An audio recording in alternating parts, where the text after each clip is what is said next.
And time. Over the last few months, I've been fascinated by the process of flavor creation, from the intentional actions at the origin to the profound connections we experience in the cup.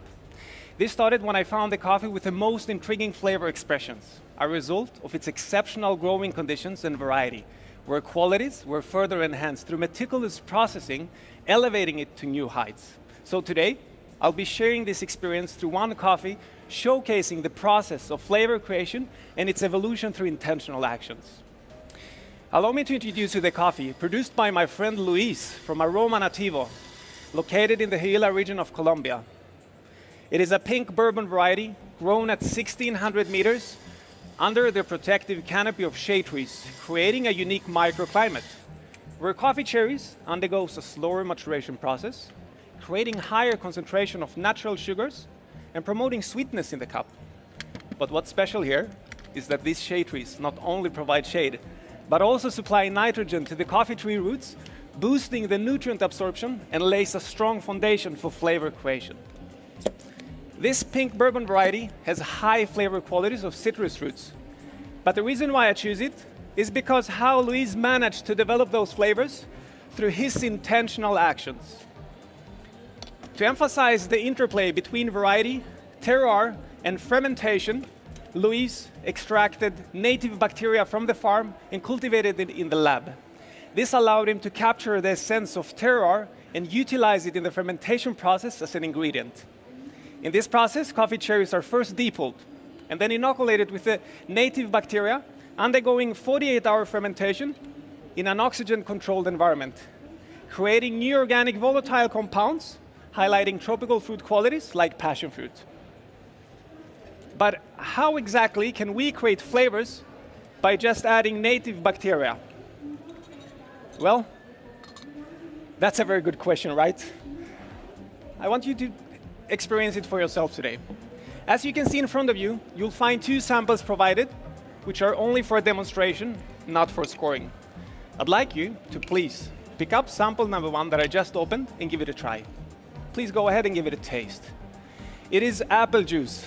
It's sweet, juicy, but only one-dimensional in flavors. Sample number 2 is what I called fermented apple juice. I took the same apple juice you just experienced, and I added the same native bacteria from Luis, and I fermented it for 48 hours, same like my coffee. What is happening here is that the native bacteria breaks down sugars and creates new flavor compounds. And that's exactly what happened to my coffee. I'd like you to please pick it up, sample number 2, give it a taste, and notice how flavors has evolved. The fermentation process created notes that weren't there before. And that's exactly what fascinates me. Now, when you're ready, please have a sip of water to fully cleanse your palate and prepare for the espresso course.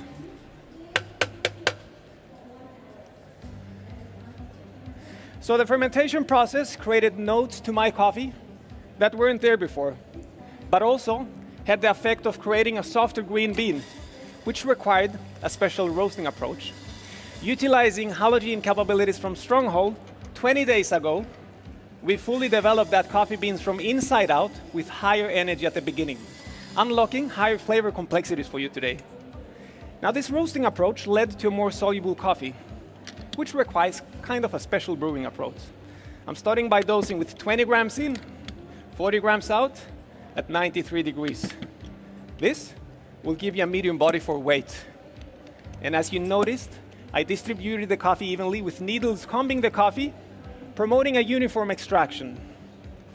And to enhance this, I'm utilizing rapid chilling technique, extracting all the frozen spurs, preserving all those beautiful aromatic volatile compounds Luis worked so hard for. And through this technique, you're able to clearly taste that passion fruit note, and additionally, it creates a memorable tactile experience with a silky mouthfeel. And if you're ready, I'll give you some flavor notes. You will find passion fruit, pineapple, lemongrass, with an aftertaste of grapefruit. You will find medium sweetness, medium to high citric acidity, a medium to low grapefruit bitterness,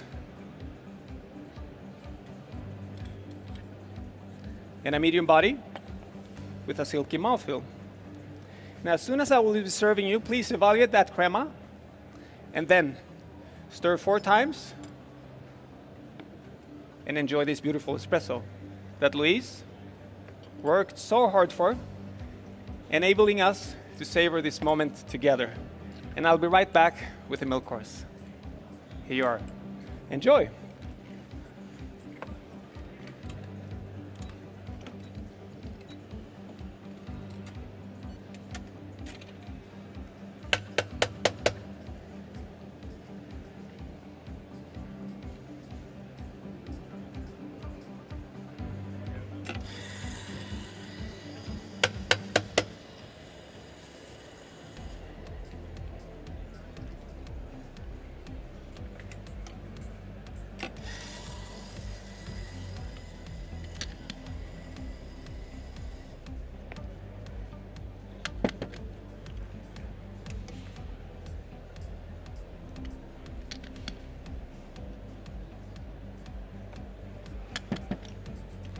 Now, when you're ready, let's move on and explore the process of flavor creation in the milk course.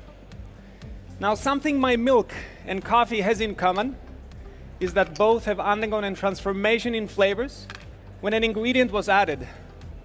I'm using a commercial lactose-free milk today, and in this process, an enzyme called lactase is added to break down lactose into glucose and galactose, and are much more sweeter and smoother comparing to regular milk. However, on top of that, to fully complement my pink bourbon quality, I took a step further and added 5% of coconut milk that really elevates the sweetness and mouthfeel for you today. I'm brewing 20 grams in, 40 grams out, serving you a 1:4 ratio espresso to milk, creating a rich and harmonious tasting experience. And if you're ready, I'll give you some flavor notes. You will find passion fruit, peach yogurt, coconut, with an aftertaste of coconut, and a creamy texture.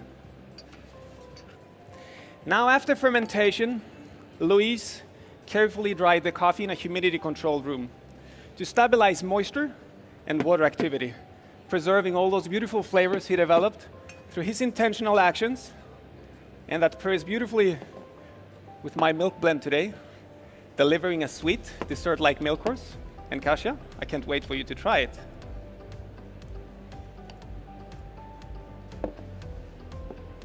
Please enjoy. So my milk blend was freeze distilled to 70%, intensifying flavors, sugars, and fats.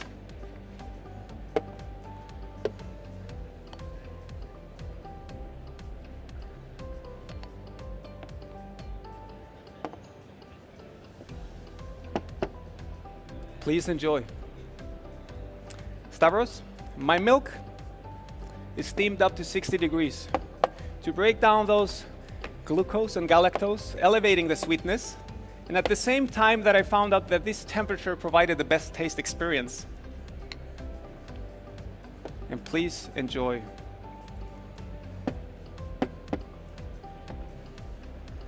Last but not least, Scott. So the process of flavor creation required the right balance of ingredients, and the result today is the tastiest milk beverage I ever made. So please, please enjoy. And I'll be right back with the signature course.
as we enter the signature course, let's go back to some of the key elements we have explored today.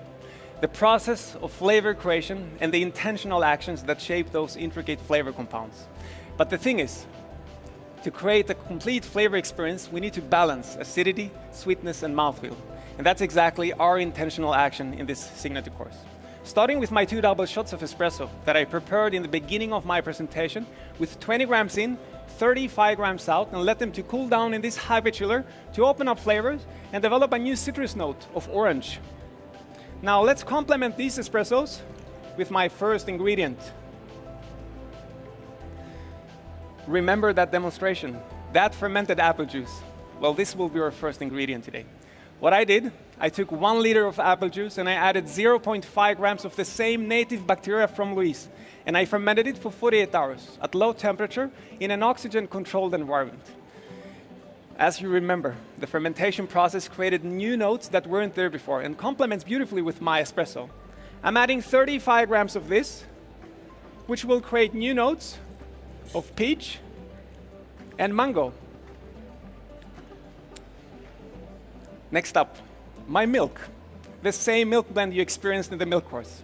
Now the glucose and galactose, along with a subtle touch of coconut milk, will act as a flavor carrier, contributing to sweetness and mouthfeel when I'm adding 10 grams of the milk blend.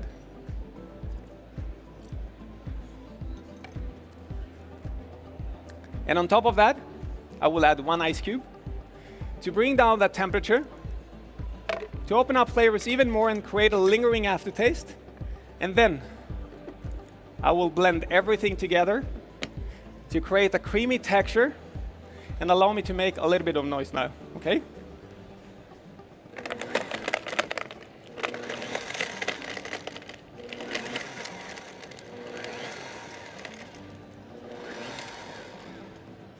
Sorry for the noise, but the signature course is ready to be served, and I can't wait for you to try it. So please, prepare and get ready to note down some flavor notes.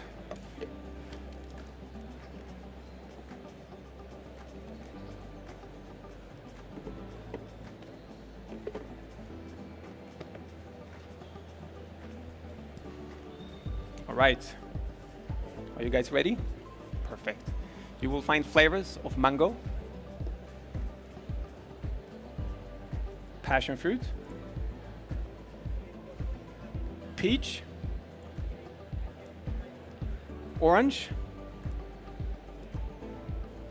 and coconut,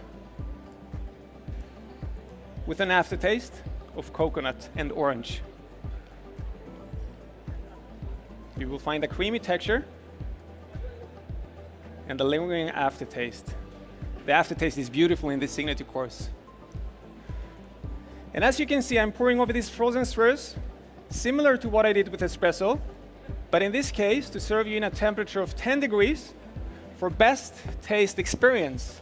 And as I will be serving you, please wait to taste until I give you further instructions.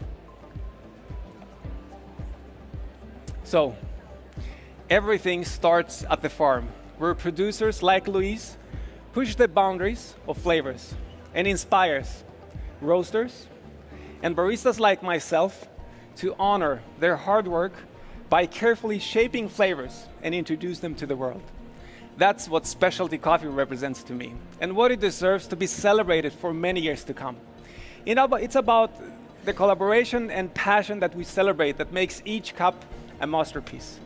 Now please, I would like you to swirl between each sip, promise me to have fun with the glass, and celebrate this specialty coffee experience. Thank you very much for your time. It was my pleasure. Enjoy. And this will be my time to shine. And a big round of applause for